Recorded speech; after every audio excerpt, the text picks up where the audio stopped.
Let's talk about some fantasy books that are genuinely just fun to read. Now, as a self-proclaimed cozy fantasy skeptic, I don't typically like books that are trying to be light and fun. And none of these I would necessarily call cozy, but they managed to strike a really nice balance between being laugh out loud funny, having great banter, really great romance plots, while also having enough stakes to keep you invested and a solid emotional impact. First, we have one of my recent reads, The Winged Game by Sophie Kim. This is like a sports romance in a fantasy setting between two professional athletes of a magical game played on the back of flying creatures. And Sophie Kim excels at having really great depth to her characters, and we have both of these main characters working through some past troubles and trauma and healing together. We have a really great kind of found family team going on, and enough high stakes with the mystery to keep it entertaining. I absolutely flew through this one.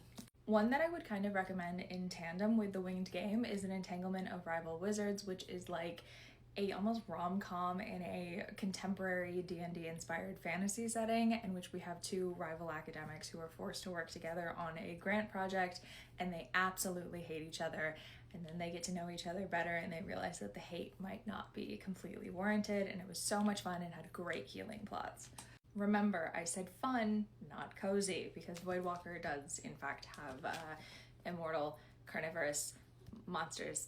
But it's really, really entertaining. In Voidwalker, we follow Fee, who is a Voidwalker, able to traverse between the many different layered realms that make up her world, and she uses this ability to smuggle goods and also inadvertently participate in a coup to overthrow the monster who is in charge of her realm.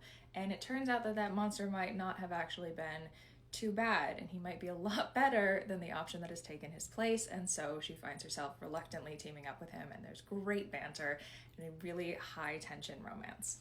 If you ever find yourself looking for a book that reads like a Barbie movie, The Swan's Daughter by Roshani Chokshi is a fantastic option. In this book, we follow the daughter of a dark warlock who ends up participating in a marriage competition to the kind of rival kingdom of her father. The kingdom really hates her father, in order to prove herself and kind of escape her destiny.